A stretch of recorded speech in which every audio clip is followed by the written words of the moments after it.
où Jésus a présenté deux chemins. Ce qui est large, ce qui est étroit. Ce qui est étroit, c'est ici. Ce qui est large, c'est ici. Suivez maintenant.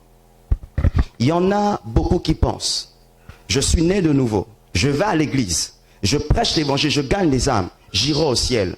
C'est pas trop correct. Tu auras une récompense, mais tu peux manquer le ciel. Je prends un exemple. Sur cette terre, tu as été un meilleur artiste. Tu as bien fait ton travail. On doit te récompenser dans une cérémonie parce que tu dois recevoir un disque d'or. Mais si tu n'as pas le billet, si tu n'as pas le passeport, tu ne peux pas te rendre là-bas. Tu auras ta récompense, mais parce que tu n'as pas eu le passeport. Un frère, un jour, alors qu'il était en prière, il entend une voix qui lui dit « Tu vas mourir ». Il a pris autorité. Il a envoyé le feu. Il a tout fait. Toutes les prières d'autorité, il a tout fait. L'avant de lui dit, tu n'as qu'à prier, mais tu vas mourir. Il dit, oh non, jamais. Il a déclaré la parole de Dieu. L'avant de lui dit, tu as fini de parler, mais tu vas quand même mourir. Et ce jour-là, pendant qu'il dormait sur sa natte, il voit que son corps est sorti. Plutôt, il a le corps, mais l'âme est sortie. Il va se retrouver maintenant dans un chemin. Ce chemin, c'est droit comme ça. Mais il y a un couloir qui les sépare. Quand il arrive ici, bizarrement, il sent comme s'il y a une force qui lui a tiré vers ce chemin. Il voulait aller ici, mais il n'arrivait pas. Ça lui a tiré vers ce chemin. Et ici, quand tu arrives là, quand tu rentres, ça paraît beau. Mais quelque part, tu vas voir, c'est comme un feu. Et là-bas, chacun tombait dans ce feu. Chacun tombait dans ce feu. Chacun tombait. Quand c'était maintenant son tour, il y a un ange qui lui a arrêté. Quand l'ange lui a arrêté, il a commencé à avoir peur. Il dit, mais qu'est-ce qui se passe? Il dit, beaucoup de chrétiens sont en route pour l'enfer. J'ai voulu que tu puisses vivre cette expérience. Voici. Je vais, c'est vrai, gagner des âmes. Je prêche l'évangile. Je gagne les âmes. Mais j'ai un cœur qui est mauvais. J'ai un cœur qui est rancunier. Je me soumets à personne. Je vis dans l'impudicité. Je n'obéis pas à la parole. Mais je suis zélé dans la maison de Dieu. Le Saint-Esprit te parle. Tu es en train de courir un risque. Parce que ta récompense est quelque part. Mais tu es en train de prendre la direction de l'enfer. Il a dit, frère, j'ai même vu des pasteurs aller en enfer. Ils prêchent la parole. Ils prêchent que Jésus revient bientôt. Mais il ne vit pas la parole. Il ne pratique pas la parole. Il peut gagner des âmes, mais il ne demeure pas dans la vérité. Je l'ai vu emprunter ce chemin. Ici, c'est quel chemin? Le chemin de la facilité. Seigneur, tu n'agis pas dans ma vie, je vais sortir avec un copain. Tu n'agis pas dans ma vie, je suis capable d'offrir mon corps pourvu qu'il puisse m'aider. Tu n'agis pas dans ma vie, je vais voler. Tu n'agis pas dans ma vie, je resterai impoli. Tu n'agis pas dans ma vie, je vais rester dans le mensonge. Tu penses que tu es en train d'aller au ciel, mais tu vas en enfer.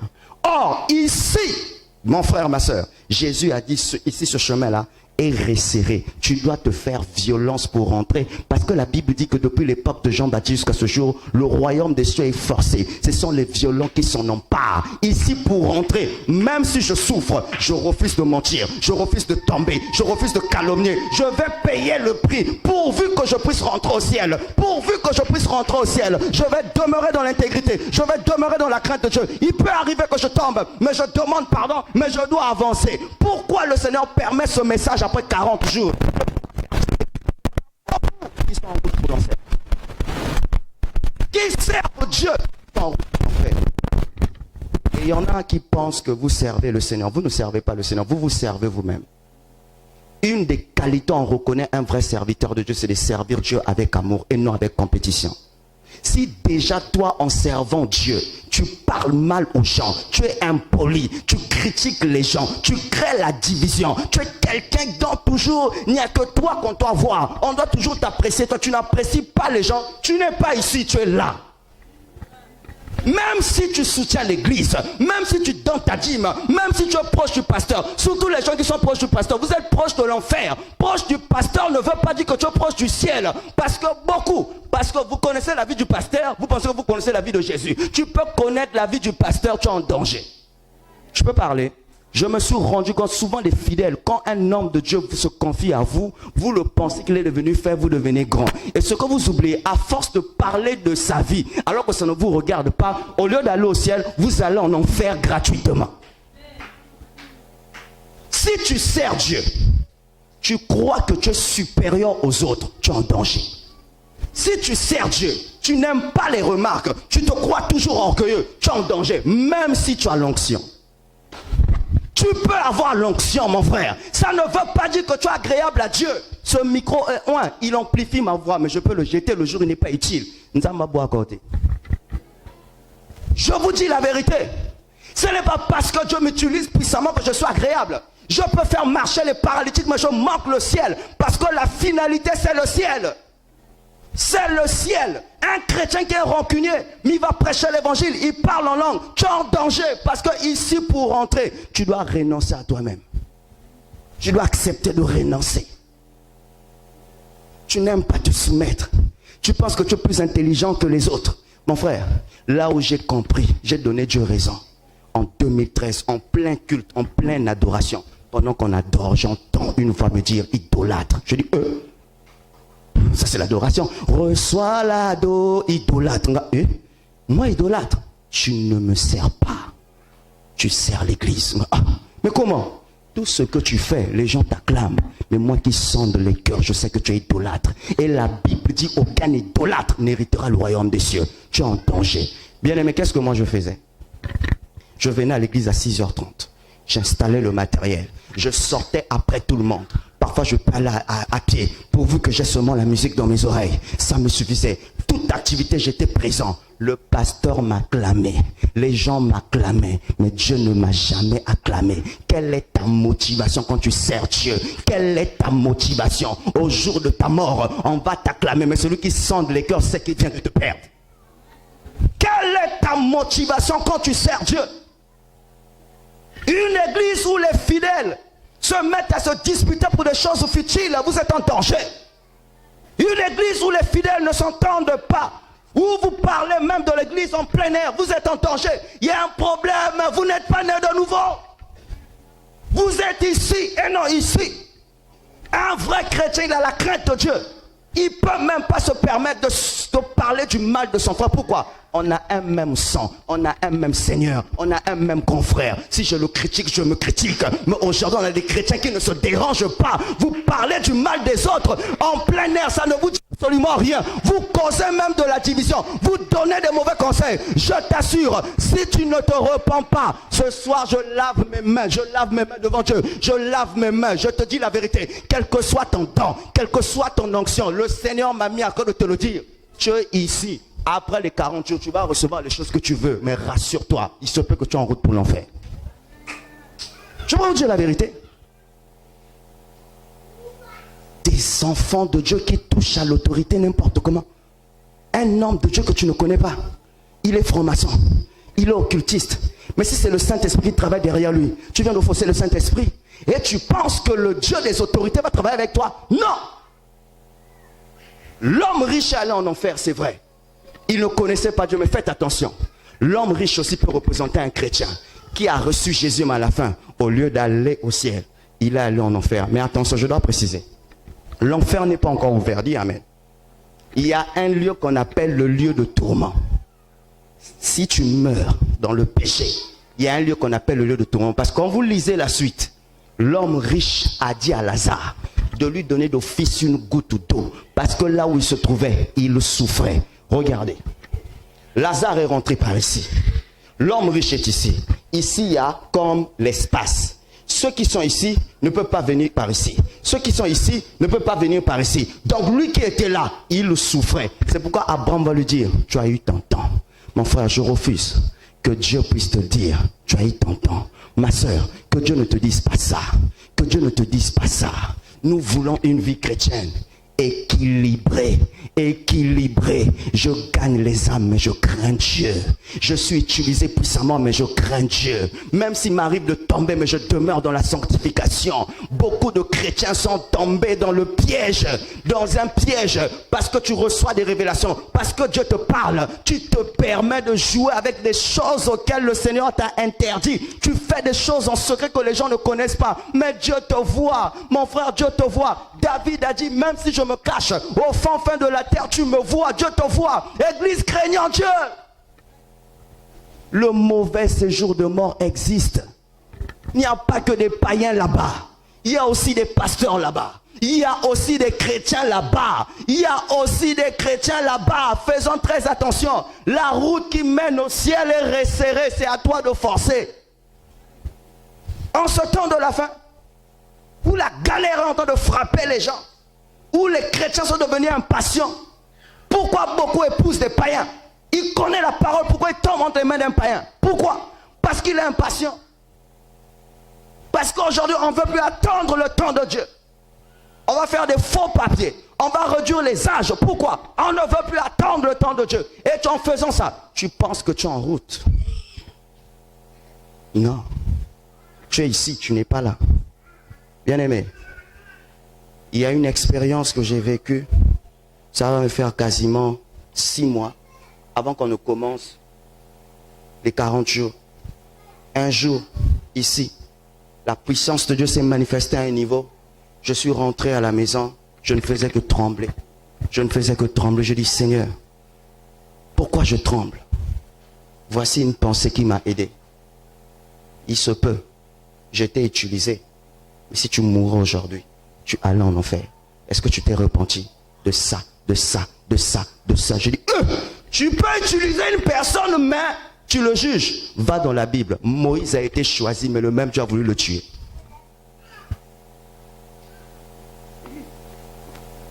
Ne jouons pas avec la parole. Comme disait quelqu'un, Dieu est bon, mais il n'est pas bonbon. Fais très attention. Tu dois connaître le Dieu de l'équilibre. Tu dois connaître le Dieu de l'équilibre. Tu dois le connaître. L'Église aujourd'hui court un énorme risque. Un énorme risque. Un énorme risque. Je t'en supplie, Église, reviens à la parole. Crains Dieu. Revois la Bible. Ne lis pas la Bible comme tu le veux. Lis la Bible tel que le Seigneur le veut. Ce chemin-là, si à l'église on est 200, il n'y a même pas 50. Il n'y en a pas. Ici, c'est trop dur. Quelqu'un te parle mal. Dieu te dit ne réponds pas. Tu peux supporter. On te fait des remarques. Tu peux supporter. Il y a des chrétiens ici qui n'aiment pas des remarques. Qui n'aiment même pas qu'on leur dise ceci. Tu as touché à mon autorité. Au matin, si c'est comme ça, je quitte l'église. Tu es un rebelle. Tu n'es pas ici. Tu es là-bas. Ici, tu dois renoncer à toi-même. Tu passes 2 mois, tu galères, tu ne te plains pas. Tu as l'opportunité de voler. Je dis, Seigneur, je supporte. D'autres se marient, ta situation tarde. Tu ne vas pas forcer une copine. Parce qu'il y a des chrétiens comme ça. Azobala, tako luka. Moi, non, il y a 8 ans. Alors, tonton, tonton, mon copain, tonton, il a forcé. Tu n'es pas là, tu es là-bas. Bien-aimé, je sais que le message d'aujourd'hui ne va pas te plaire. C'est pour t'ouvrir les yeux. Dis-moi un peu, tu prends quel chemin? Quel chemin? Quel chemin? Des chrétiens qui sont habitués aux demi-vérités, demi-mensonges. Lui, il ne dit pas toute la vérité. Lui, il aime dire des demi-mensonges. Lui, en fait, albanon ndamba vérité, nandamba lokuta. Mais elle est dans l'église. Insoumis, impoli. Bien-aimé, Christ en toi. Christ en toi. Tu as cette nature. Non, tu ne l'as pas encore rencontré.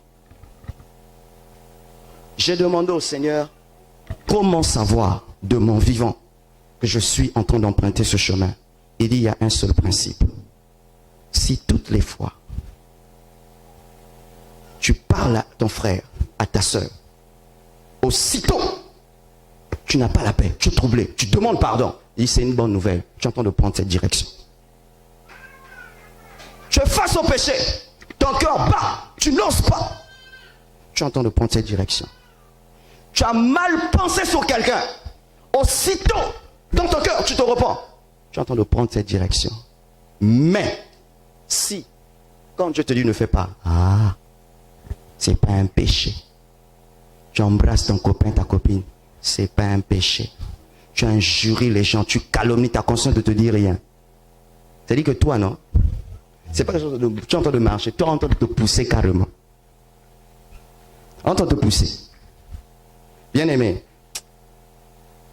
je suis allé à l'enterrement de ma grand-mère. Il fallait se rendre à Notre-Dame, à l'église catholique. Je suis arrivé devant l'entrée de l'église en question. d'un côté à moi, on a fait mon manteau. Après, je suis resté comme je dis, bon, je reste seulement dehors. Ah, excusez-moi, je pouvais dire la vérité. Amen. Hein? Notre grand-mère ici, Dieu l'a accueillie là-bas. Elle est à la table du Seigneur, à train de manger. Donc tu as envie de dire, c'est quelqu'un qui a fait des bonnes choses. Ah! Amen, Tagibiso! Donc tu as envie de couper ça, quoi. Tu as envie de couper. Elle était quelqu'un de bien. Ah, donc tu as envie de couper. Je dis, ah, les gens là sont des menteurs. Mais c'est ce qu'on fait dans les enterrements des gens. Seigneur, accueille-lui là où il va là-bas. Bien-aimé, notre Dieu est un Dieu de vivant. Si tu ne le craignais pas après la mort, c'est trop tard. Il ne va plus t'accueillir. Le purgatoire n'est pas biblique. Tu es en enfer, on prie pour toi, pour changer quand?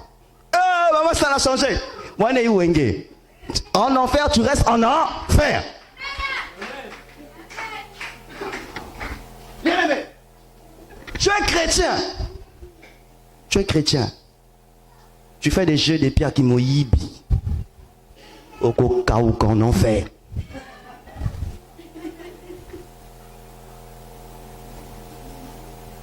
Mon frère, ma soeur, il y a beaucoup. Il y a beaucoup à dire. Sans t'effrayer, s'il te plaît, prends ton zèle, mets ça de côté. Tu prends quelle direction? Il y a un homme qui s'appelait Alain Alonso. Cet homme, Dieu l'a utilisé puissamment. S'il vous bombarde l'évangile ici, la puissance de Dieu va agir. Mais le jour où il est mort, on a trouvé la drogue dans son corps. Chrétien, pasteur, né de nouveau. Qu'est-ce que toi tu fais qui est en train de détruire ta vie? Qu'est-ce que toi tu fais auquel le Saint-Esprit te dit ne fais pas? Qu'est-ce que toi tu fais qui est en train de te détruire? Qu'est-ce que tu es en train de faire qui est en train de te détruire? Lazare au bon séjour. L'homme riche au mauvais séjour. Quelle est la différence? L'homme riche s'est contenté de sa richesse. Il oubliait son caractère. L'autre, il était pauvre, mais il craignait Dieu. Tu prends quelle direction? Des gens qui ne se dérangent pas de vivre dans les rapports sexuels. Ça doit te faire réfléchir. On ne vit qu'une seule fois. Après quoi vient le jugement? On ne vit qu'une seule fois. Après quoi vient le jugement? Bien-aimé, Paul dit, je traite durement mon corps. Je refuse, après avoir prêché l'évangile aux autres, que moi aussi je sois exclu. Il est possible de gagner les âmes, mais toi tu n'y rentres pas. Parce que tu as négligé certains détails. Parce que tu ne craignais pas Dieu. Parce que tu étais rebelle. Il y a un frère qui est mort comme ça. Il était proche du pasteur. L'homme de Dieu lui faisait confiance. Il avait certainement des dons spirituels. Mais il était un voleur. J'aimerais parler à une personne ici. Quelle que soit ton onction, quelles que soient tes grâces, quels que soient tes dons, fais très attention. Ça n'a jamais impressionné Dieu. Dieu est impressionné par le fruit. Parce que le fruit, ça vient de tes efforts. Et lui, parce qu'il le faisait, un jour, il s'est rebellé contre son pasteur. Il est parti. Le jour où il s'est rendu compte qu'il l'avait mal fait, il devait venir pour venir demander pardon. Il a pris un cargo. Le cargo a fait un crash. Il est mort dans ce cargo. Ce que vous oubliez, le péché, la Bible dit, le salaire du péché, c'est la mort. Ça veut dire quoi? Toutes les fois que tu poses des actes, il y a des limites. Il y a des limites. Il y a des limites. Un jour, ce péché va engendrer quoi? La mort. Dieu dit, le péché de Sodome et Gomorrhe est parvenu jusqu'à moi. Pourquoi? Ça atteint un certain nombre de limites. Bien-aimé, ne perds pas ta relation avec Dieu. Ne perds pas ça, je t'en supplie. Ne perds pas ça. Reviens dans la vérité. Reviens dans l'évangile. Reviens dans la parole. Demeure, s'il te plaît. Demeure chrétien. Quelles que soient tes grâces, quel que soit ce que tu vis avec Dieu, demeure chrétien. Parce qu'il sait. Tu dois faire les efforts. Tu dois faire les efforts. Tu dois faire les efforts. Quand je vois des chrétiens se chamailler, bien aimé, il y a quelque chose qui ne va pas. Ou tu te crois supérieur aux autres, quelque chose ne va pas. Tu penses que tu es plus intelligent que les autres, surtout les gens qui sont soi-disant zélés dans les églises. C'était pas arrivé, hein? Où tu penses qu'il n'y a que toi qui peux tout faire. Pasteur Pianga Mikona Simba prédication, pasteur Pesanga Mikona bête moi prêche. Tu as un problème. Tu ne sais pas ce que tu demandes. Il y a des gens comme ça. Sois une place à pasteur. Tu es un rebelle. Je vous dis la vérité. Quand l'autre chante, viens micro. Viens micro. Anxieux, viens micro. Tu es en danger. L'autre est en train de modérer. Ah, si c'était moi. Ça, tu dis pas ça de ta bouche, hein, mais c'est dans le cœur. Yoka va français. Hein, au lieu de dire le, il dit là. Ah, moi, si j'étais là. Ah. On acclame le Seigneur pour l'autre. Tu es en danger. L'autre est bien habillé. Un homme bon à parfum V. Chrétien! Un cœur mauvais. Et la nuit, tu dors pour toi derrière de moi sans même te repentir. Quand tu ouvres les yeux, tu es ici. Tu dis, je fais quoi? Pourquoi? Église, je vais vous dire une vérité. Peut-être qu'on ne vous le dira pas. Plus Dieu t'utilise, tu dois avoir la crainte. Je vous dis la vérité. Le jour où tu vas atteindre ce niveau, tu comprendras. Plus Dieu t'utilise, tu dois avoir la crainte. C'est-à-dire que tu as pour toi vu la puissance se manifester, mais tu es dans la chambre, tu commences à te repentir. Tu dis, Seigneur, je ne sais pas. J'ai la paix, mais je ne sais pas. Il se peut que je t'ai blessé. Pardonne-moi. Pardonne-moi. Je finis par ce témoignage. Le titre ne sauve pas. Dis Amen. Il y a eu un frère inspiré par le Saint-Esprit en pleine réunion. Il dit, pasteur, le Seigneur m'a mis une parole, je dois le dire à l'église. Il dit, vas-y. Ainsi parle le Saint-Esprit. Bientôt, je vais reprendre mon serviteur. J'ai besoin de lui. Le pasteur pensait que c'était lui, parce qu'il a dit mon serviteur. L'homme de Dieu. Ah, Nzamba Linginga. Bien aimé, Dieu ne fait jamais de cafouillage. Le mal que toi tu fais, il n'y a que vous deux vous connaissez. Au jour de... Bien aimé, la corruption au ciel, on ne connaît pas. Ou quand tu viens, tu rentres pas. Ça marche pas là-bas. Pourquoi? L'or et l'argent l'appartiennent. Tu vois le corruption quoi? Et quand il a dit ça, quelque temps après, il y a un papa de l'église qui est tombé gravement malade. Et le jour que les bien-aimés venaient, ils ont prié pour sa guérison. Ils ont chassé l'esprit de mort. Ils ont pris autorité, ils ont déclaré rien. Et le papa, quand il est mort, tu sens qu'il y avait une gloire. Après, les fidèles sont restés calmes. Il dit, oh, donc la prophétie concernait ce papa-là. Il dit, oui. En vérité, quand on parlait de son serviteur, c'était lui. C'était pas le pasteur. Qu'est-ce que ce papa faisait à l'église? Lorsqu'il vient à l'église, quand il trouve l'église sale, qu'est-ce qu'il faisait? Avec le peu de force qu'il avait, c'était déjà une personne âgée, il ramassait les papiers. Il entretenait l'église. Quand les gens finissaient, il est pour lui là. Il n'est pas dans un service, hein. Il n'est pas au protocole, il ne faisait rien. Il nettoyait les chaises correctement. Il faisait son travail dans la discrétion. Aujourd'hui, on a des chrétiens qui aiment paraître. Frère, j'ai gagné 12 âmes, hein? 12. Frère, il y avait la puissance là-bas. Et quand je te dis, les gens ont tombé grave par la puissance de Dieu, ils ont tombé comédien. Tout dans la discrétion. Il dit, ah bon, c'est lui qui allait au ciel comme ça? Oui, il y en a même l'autre. Lui, c'est un simple frère. Il avait tellement aimé la vision de l'église. Il dit, Seigneur, moi, je dois faire avancer ton royaume. Qu'est-ce que ce frère faisait? Il a pris sa voiture. Il a consacré ça pour l'œuvre de Dieu. Dès qu'il a un temps libre, il partait faire le suivi des âmes. Personne dans l'église ne savait. Il partait faire le suivi des âmes. Il encourageait les gens à prier. Des fois, quand Dieu le bénit, il a 20 000, 30 000. Il va faire le marché, il achète du riz, il achète du tomates. Il partageait tout dans la discrétion. Il vient s'asseoir pour lui. Le suivi des âmes, il encourageait, il faisait ceci. L'église grandissait, elle était pour lui. Et il y a eu un frère, ce frère dont je vous ai parlé, quand l'ange avait dit que tu devais mourir, quand il arrive au ciel, il avait vu ce frère. Il dit, frère, et bizarrement le frère avait déjà une couronne.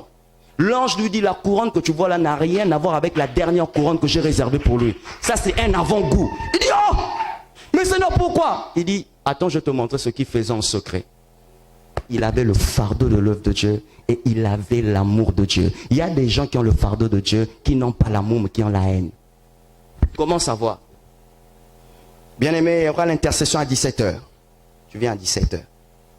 Les autres ont fini de prier. Bon, il y a pagaille que cela vient avec les églises, mais où ça n'a heure après, il m'a foutu comme les autres semblent, il y avait mon que cela désordre la main qui ne fait. Tu n'aimes pas Dieu, tu vas te faire pareil. Toi, on te suspend. Pasteur, je quitte l'église. Moi, j'aime pas la suspension, j'aime le respect. Je quitte l'église. Tu es en danger. Je vous dis la vérité. Tu n'aimes pas te soumettre, tu n'aimes aucune suspension. Quand vous êtes dans une réunion, quand l'autre dit ça, je t'assure, au ciel, le Seigneur va voir que c'est zéro. Je ne sais même pas si je vais aller au ciel. Pourquoi? Il n'y a pas eu l'amour. Il n'y a pas eu l'amour. L'autre, il est allé en enfer parce qu'il n'a jamais voulu soutenir l'œuvre de Dieu. Il avait l'argent, il n'aimait jamais donner. Je voudrais m'arrêter par là ce soir et te dire ceci. Bien-aimé dans le Seigneur, j'ai beaucoup réfléchi ici. On est tous enfants de Dieu, mais pour rentrer ici, le salut est personnel. J'aimerais encourager tout cela. Tu sais que dans ton cœur, tu crains Dieu. Continue. Malgré les temps difficiles. Et si tu sais que tu le fais pour plaire à personne, continue. Quand tu vis ta vie chrétienne pour plaire aux gens, tu seras déçu un jour. Je ne sais pas si dans cette église, il y a des gens qui font des choses en secret. Vous allez gagner les âmes en secret. Vous prêchez en secret. Vous faites avancer l'œuvre en secret. On peut salir l'église, mais tu défends l'église en secret. Je t'assure, tu as une récompense. Je n'ai même pas besoin de le savoir. Celui qui est le propriétaire de l'église, qui est le Saint-Esprit, sait ce que tu es en train de faire.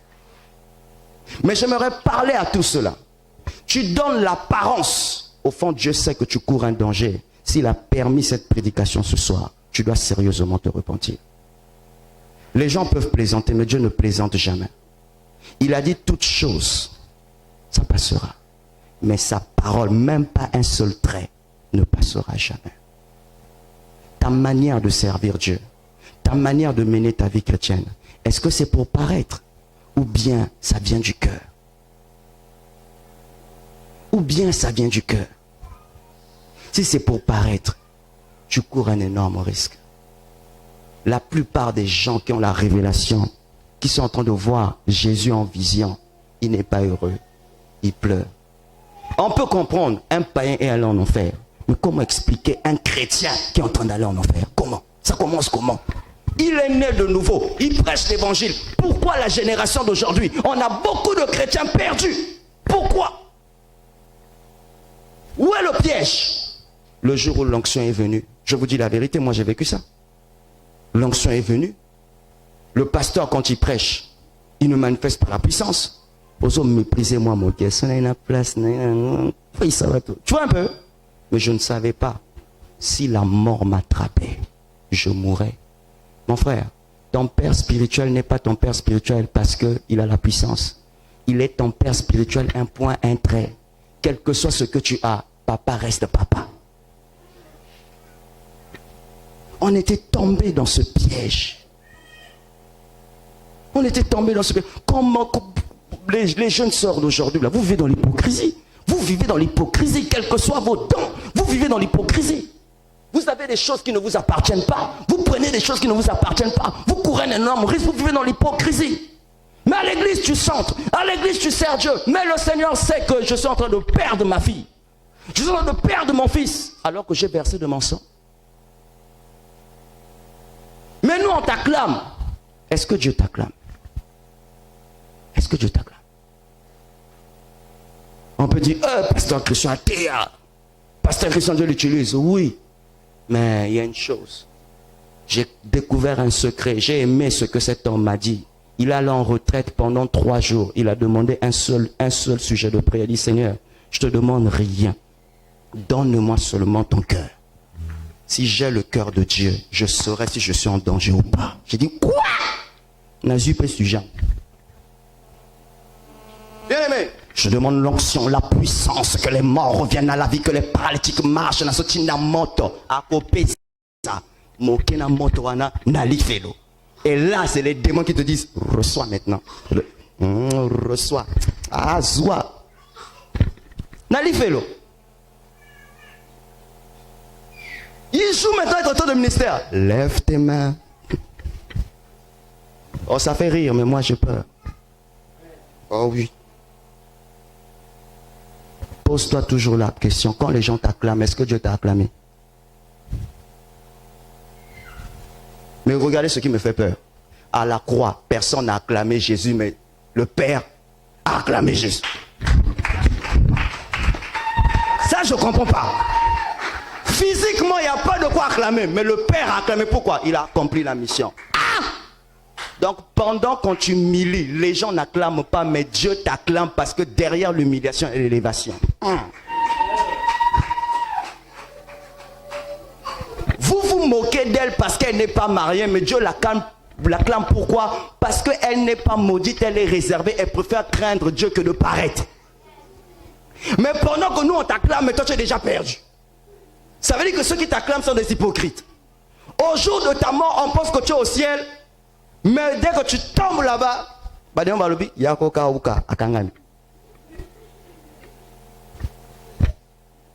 pourquoi? Ah Seigneur, aide-nous. Je vais vous dire une chose. 60%, 70%, en fait, on est nombreux. On est des chrétiens hypocrites. Le jour où tu vas demander à Dieu, fais-moi grâce d'être un homme sincère, tu vas pleurer. Je croyais, quand quelqu'un dit, j'ai tout renoncé, je croyais que c'était vrai. C'est faux. Tu ne peux pas dire que Dieu a tout pris, c'est faux. C'est jusqu'au jour où tu vas mourir, il ne fera que prendre. Il ne fera que prendre. Il ne fera que prendre. Il ne fera que prendre. Pourquoi? Au moment où tu penses, là ça va. Il te dit ça ne va pas. Moïse n'a pas péché. Il s'est seulement énervé. Il n'est pas rentré à Canaan. Il n'a pas injurié. Il s'est seulement énervé. Au lieu de parler au rocher, il a seulement frappé, mais il n'est pas rentré. Ça veut dire quoi? Plus tu es proche de Dieu, plus il devient exigeant. Donc du coup, tous les jours, il va dire ça arrête, ça ne fait plus, ça ne fait plus, ça ne fait plus. Une dernière question. Si la bombe tombe ici, nous tous, la bombe tombe, tu vas aller au ciel. Déjà le fait que pendant que je dis la bombe, et pasteur, vérité Bimi. Ceux qui sont prêts, pendant qu'on dit même la bombe, c'est comme s'il a une paix. Il dit, hey, j'irai à la maison. Mais dès qu'on dit sur la bombe, au nom de Jésus, j'envoie le feu. J'envoie le feu. Il y a quelque chose. Dans le cœur, il y a quelque chose. Église, on a fini les 40 jours. Battez la Nzambe. Ta relation avec Dieu ne joue pas avec. Ne joue pas avec. La gloire, l'onction, c'est bien. Mais c'est bien quand c'est dans l'équilibre. J'ai lu un passage qui m'a dépassé. Enoch marcha avec Dieu. Et il ne fit plus. Dieu le prit. Nzambe, comment? Qu'est-ce qu'il a fait? Il dit, je vais t'expliquer certaines choses. Toi et l'église, je vais vous enseigner ça. On va en parler dans les jours à venir. Comment Enoch a été enlevé. Est-ce que tu sais? Je peux te dire la vérité. Quand tu plais tellement à Dieu, il n'attendra pas ta vieillesse. Il va t'enlever. Tu es tellement intelligent. Viens avec moi à la maison. Viens. Viens. Il va t'enlever. Il y a quelqu'un qui a vécu ça. Je connais, j'ai un de mes défunts neveux. Ce frère, à l'âge de 15 ans, de 15 ans à 17 ans, c'était un passionné de Dieu. Il m'a prêché l'évangile à un niveau. Il aimait le Seigneur. Mais un jour, ce frère avait un problème. De toute sa vie, il n'avait jamais connu des femmes. Il est tombé auprès d'une sœur du quartier qui était de sa promotion. Dès qu'il est tombé dans son charme, ce frère était devenu agité. Quand on parle à la maison, il n'écoutait plus. Il est tombé dans les rapports sexuels. Il était devenu très agité. Son comportement était devenu méconnaissable. Mieux que maintenant, stratégie en Zambie. Le Seigneur dit, bon, j'aime tellement cet enfant que je ne peux pas le laisser comme ça. Le Seigneur a fait le tout possible que ce frère puisse se repentir et revenir à Dieu. Et quand le Seigneur s'en est aperçu qu'il devait encore repartir dans le monde, parce que la maison auquel il habitait, c'était pas la maison, c'était la maison de sa mère. Mais le monsieur qui était là n'était pas son père biologique. Parce que son père biologique habitait ailleurs. Et par son mauvais comportement, ce frère a été chassé de la maison. Il commençait à aller à dormir ailleurs.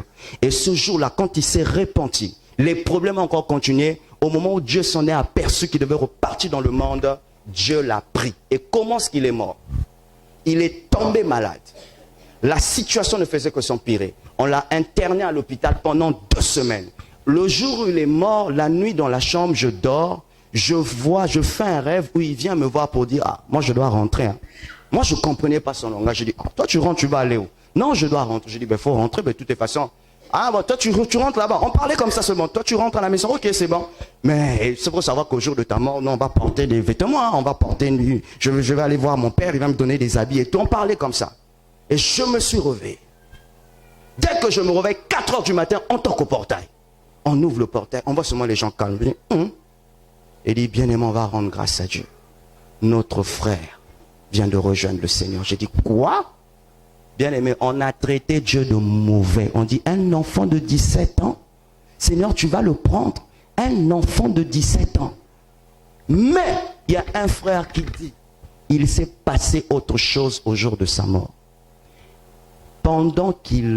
Avant de partir, on a pris autorité. On chassait l'esprit de mort, mais on a remarqué quelque chose qui nous a interpellés. Pendant qu'on chassait l'esprit de mort, il avait fermé les yeux. Il a ouvert les yeux. Sa maman lui parle. Sa maman fait s'il a ouvert les yeux. Il a regardé les intercesseurs. Il a souri. Il a regardé sa maman. Il a souri. Il a regardé le ciel. Il a souri. Et il est mort comme Abraham, rassasié. Il a fermé les yeux. Nous tous, en tant qu'intercesseurs, on a arrêté, on a reçu la confirmation, c'est Dieu qui l'a pris. Lorsqu'un chrétien meurt, il y a la gloire qui vient. Il y a un ange qui vient pour le chercher afin de le dire, rentre à la maison. Mais quand c'est un chrétien charnel qui meurt, c'est un démon même qui vient te prendre. C'est pourquoi, comme dit le pasteur Marcelo, il y en a un désordre. À gauche, mis sur la droite. Pourquoi? Parce que là, ce n'est pas un ange, mais c'est un démon qui est venu le chercher. Il a tellement effrayé qu'à zouiller. Est-ce que vous me suivez? C'est là où j'avais compris. J'ai dit, oh! Donc avant que ce frère ne reparte dans le monde, Dieu l'a récupéré. C'est de la même manière qu'une sœur aussi avait vécu ça, très jeune. Cette fille, elle est morte. Les parents ont dit, Seigneur, plus jamais nous allons te servir. Plus jamais, on arrête. Quelque temps après, qu'est-ce qui s'est passé? Quand ils ont arrêté de servir Dieu, ce couple en a souffert. Après un jour, ils se sont repentis. Le Seigneur va leur montrer en vision. Il dit, vous voyez ma fille, elle est au ciel, ne pleurez pas. Voici ce que le diable a voulu faire. Moi, je n'ai pas voulu perdre son âme. La Bible dit que certes, il a un homme de gagner tout le monde s'il doit perdre son âme. Moi, je ne voulais pas perdre son âme. C'est pourquoi je l'ai retiré. Mais vous avez dit que vous ne voulez pas me servir. Mais ce que vous oubliez, j'ai épargné sa vie. Elle est au ciel. C'est à vous de la rejoindre. Les parents ont dit, Seigneur, on ne savait pas. Il dit, mais c'est ça le problème. Beaucoup de chrétiens sont en train de se perdre. Parce que vous pensez que vous servez Dieu. Alors que tu ne le sers pas. Nous allons prier le Seigneur. Merci bien-aimé, vous pouvez rejoindre votre place. Bien-aimé, j'aimerais que tu puisses t'examiner ce soir.